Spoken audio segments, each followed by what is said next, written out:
పోలీసుల్ని, ఈ కేసు కట్టినటువంటి సిఐని. ఇదంతా నిజమా? ఇదంతా నిజమా అని నేను సిఐని అడుగుతా ఉన్నాను. అంటే ఈ మధ్యకాలం మనం చూస్తూ ఉన్నాము ఏమనంటే BNS 111 సెక్షన్ ఆర్గనైజ్డ్ క్రైమ్ కింద సోషల్ మీడియా వాళ్ళ మీద కేసులు పెడితే కోర్టు వీళ్ళ మీద చివాట్లు పెడుతుంది వీళ్ళకి. అందుకని ఇక ఇదైతే కోర్టు ఒప్పుకోవట్లేదు కాబట్టి బెయిలబుల్ సెక్షన్స్ అయితే పెడితే కష్టము, నాన్ బెయిలబుల్ సెక్షన్స్ పెట్టాలని 308 కట్టాడు ఈ సిఐ. ఈ 308 అంటే ఏంటంటే ఎక్స్టార్షన్కి సంబంధించి, అంటే డీప్గా థ్రెటన్ చేసి భయప్రాంతులకు గురి చేసి అని చెప్పి దాదాపుగా హత్య యత్నం చేశాడన్నట్టుగా ఇదైతే నాన్ బెయిలబుల్. ఈ సెక్షన్లు పెడితే రాకేష్ని ఫిక్స్ చేయొచ్చు అనేటువంటి ఒక ఉద్దేశంతో ఈ సెక్షన్లు పెట్టడానికి అల్లినటువంటి అందమైన కట్టుకది ఇది. అయితే దీంట్లో వాస్తవాలు చూస్తే, వాస్తవాలకు మనం కనుక వెళ్తే 9 గంటలకి కళామందిర్ సెంటర్ చిలుకలూరుపేటలో ఇది జరిగింది అని చెప్పి ఈ కట్టుకథ అల్లారు. దీనికి సాక్షాత్తం ఆధారాలు ఉన్నాయి. ఏమనంటే ఈ 9 గంటలకి ఇక్కడ చూడండి, ఈ 9 గంటలకి రాకేష్ అనే వ్యక్తి విజువల్స్, ఇతను గుంటూరు ఇంట్లో ఉన్నాడు. 9 గంటలకి ఇగో సీసీ ఫుటేజ్లో టైమింగ్ కూడా ఉంది చూడండి. 9 గంటలకి గుంటూరులో ఉన్నాడు. 9 గంటలకు గుంటూరులో ఉన్నటువంటి సాక్ష్యాధారాలు ఇవి. అంటే 9 గంటలకు గుంటూరులో ఉన్నాడు. కళామందిర్ సెంటర్కి ఎట్లా రీచ్ అవుతాడు? కళామందిర్ సెంటర్లో ఎలా తేలుతాడు? ఇదే కాదు, ఈ ముందు రోజు లేడు. ఈ కూటమి ప్రభుత్వం ఏర్పడ్డాక 9 నెలల నుంచి తనను రకరకాలుగా హింసిస్తున్నారని చెప్పి ఈ అబ్బాయి బయట ఉంటున్నాడు. అండ్ ఆ ముందు రోజు కూడా ఆ అబ్బాయి గుంటూరులోనే ఉన్నాడు. పైగా ఆ 2 రోజుల్లో కూడా నేను పాల్గొన్నటువంటి కార్యక్రమంలో, నేను అటెండ్ అయినటువంటి మీటింగ్స్లో మాతో పాటే ఫాలో అయ్యాడు. అలాగే ఇందులో మెన్షన్ చేసినటువంటి మరొకరు ఫణీంద్ర, ఈ ఫణీంద్ర నాగిశెట్టి అనేవాడు 9 అప్పుడు సెలూన్లో హెయిర్ కట్లో ఉన్నాడు. ఇది సెలూన్కి సంబంధించినటువంటి వచ్చినటువంటి ఫుటేజ్. మనకి 9 హెయిర్ కట్లో ఉన్నవాడు, ఫుటేజ్ అవైలబుల్ ఉంది, ఇంత ఎవిడెన్సెస్ ఉన్నాయి. ఎలా కళామందిర్ సెంటర్లో పార్టిసిపేట్ చేస్తారు దీంట్లో? అలాగే ఈ దామిశెట్టి కోటేశ్వర్ అనే అతను హైదరాబాద్లో ఒక ఉద్యోగం ఎత్తుకొని అక్కడే ఉంటున్నాడు. అక్కడ తన ఉద్యోగంలో ఆఫీస్లో ఉన్నాడు. దాని ఎవిడెన్సెస్ కూడా ఉన్నాయి.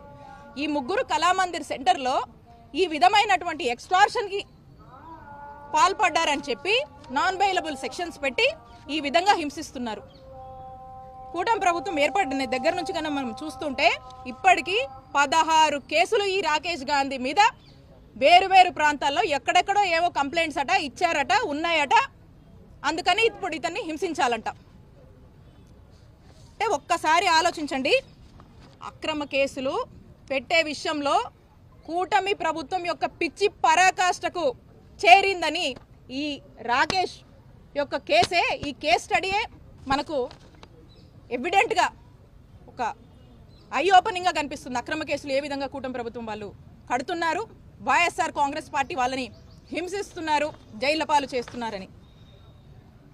అయితే దీనికి సంబంధించి మనం చూస్తే ఒక్క ఆధారం కూడా, వీళ్ళు పెట్టినటువంటి ఎక్స్టార్షన్ కేసుకి ఒక్క ఆధారం కూడా లేకుండా ఎమ్మెల్యే డైరెక్షన్స్ మీదగా ఎమ్మెల్యే రాకేష్ గాంధీ నా టార్గెట్ ఏం చేస్తావో నాన్ బెయిలబుల్ సెక్షన్స్ పెట్టి తీసుకొచ్చి అరెస్ట్ చేయండి, జైలుకు పంపించండి అని ఎమ్మెల్యే ఇచ్చినటువంటి ఇన్స్ట్రక్షన్స్ మేరకు ఈ నెరేటివ్ అల్లి మరి ఈ సిఐ ఏ విధంగా కూడా ఇలాంటి సెక్షన్స్ పెట్టి ఏ ఆధారాలు లేకపోయినా కూడా ఈ యొక్క నెరేటివ్ని కనీసము మనం పెడుతున్న కంటెంట్కి కనీసం సింక్ అవుతుందా లేదా అని కూడా తన యొక్క విచక్షణను కూడా కోల్పోయి ఏ విధంగా ఈ యొక్క కేసు కట్టారనేది మనకు స్పష్టంగా అర్థమవుతుంది. కాబట్టి నేను చెప్తా ఉన్నా స్పష్టంగా, ఇలా ఎమ్మెల్యే చెప్పాడనో ఇంకెవరో చెప్పారనో వాళ్ళ యొక్క టార్గెట్స్ కోసము ఇక్కడ ఉన్నటువంటి పోలీసులు అత్యుత్సాహం చూపించి మీరు గనక ఈ విధంగానే వాళ్ళు చెప్పారు వాళ్ళ మెప్పుల కోసం మీ ఉద్యోగాల కోసము ఈ విధంగా గనక మీరు ఈ విధంగా చేస్తున్నారు, మీరు చేశారు. ఇప్పుడు ఈరోజు చెప్పిందే విత్ ఎవిడెన్స్ ఇవన్నీ కూడా మేము కోర్టుకు సబ్మిట్ చేశాము. ఖచ్చితంగా దీని మీద పెద్ద ఎత్తున న్యాయ పోరాటం చేస్తాము.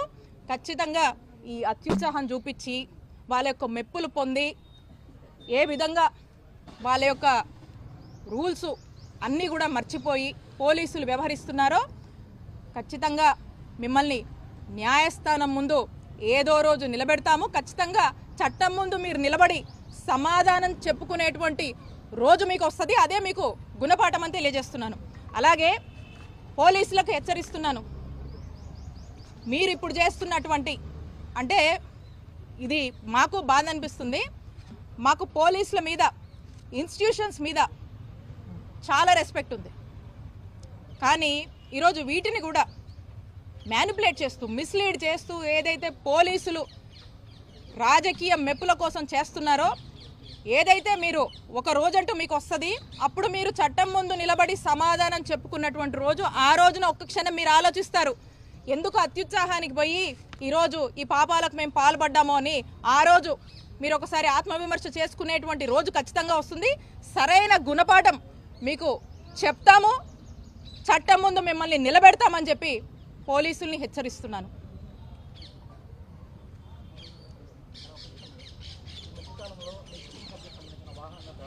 ఎస్, దాని మీద కంప్లైంట్ ఇవ్వడం జరిగింది. మీరు చూస్తూ ఉన్నారు. ఇదే కాదు, టోటల్గా నా మీద మా కుటుంబ సభ్యుల మీద ఏ విధంగా వరుసబెట్టి ఈ కుటుంబ ప్రభుత్వం ఏర్పడ్డాక ఏ విధంగా వాళ్ళు టార్గెట్ చేస్తూ ముందుకు వెళ్తున్నారో మీరు చూస్తూ ఉన్నారు. సో నేను స్వయంగా ఒక కంప్లైంట్ ఇచ్చాను డీజీపీ గారికి, ఇక్కడ ఉన్నటువంటి అందరికీ. దాని మీద ఇప్పటి వరకు కూడా ఏమాత్రం కూడా రెస్పాన్స్ అనేది అవ్వలేదు.